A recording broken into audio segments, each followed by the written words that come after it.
Congressman Ron DeSantis is a Republican representing the state of Florida and joins us tonight. Congressman, thanks for coming on. Good evening. So the meeting that Susan Rice describes in her email between the president and vice president, Sally Yates, Comey, is really revealing. So Trump was accused of considering Obama foreign with the birther stuff, but Obama actually turned out did consider Trump foreign, a foreign agent.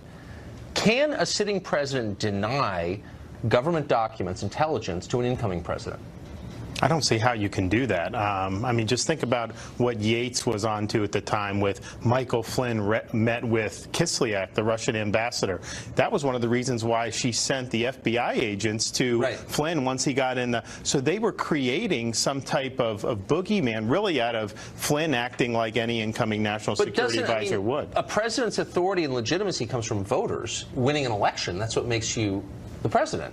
So how can one president say, I don't think the next guy should have this, I don't think he's worthy of this information? That just doesn't... Yeah, I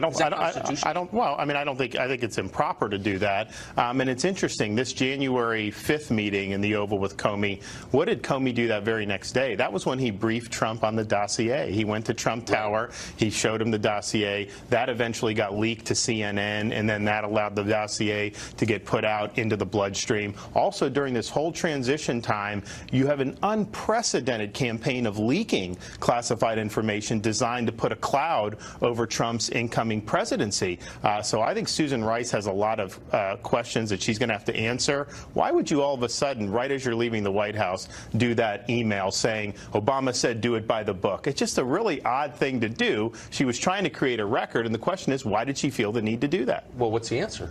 I think we have to find out the answer. I mean, I think that it was clear that by the time Trump got inaugurated, I mean, you had the permanent bureaucracy and the Obama holdovers. I mean, they were feeding information to the press on a daily basis. The first 2 or 3 months of his administration was constant bombshell reports, quote unquote, all based on anonymous sources, all based on former or current U.S. officials. And that really started from the day he got elected all the way until the appointment of Robert Mueller as special counsel. So the dossier itself, which is the center of all this dossier that BuzzFeed published for public consumption, claims that Trump was being cultivated by Russian intelligence for 5 years prior to becoming president. Is there any evidence that's true? No evidence that that's true. And think about even what they used for Carter Page.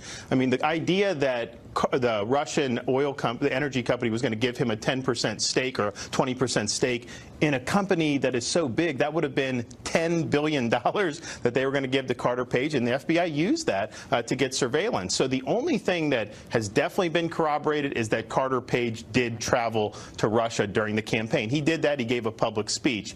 None of the other key facts have been corroborated at all. Well, and not surprisingly, am I overstating it when I say, as just a normal person reading the dossier, it seems prima facie absurd? Like, you'd have to be a moron to take that at face value. Was that your reaction to it? Yeah, that's my reaction. I think it's spectacular, and I think it's something that Comey was actually right about.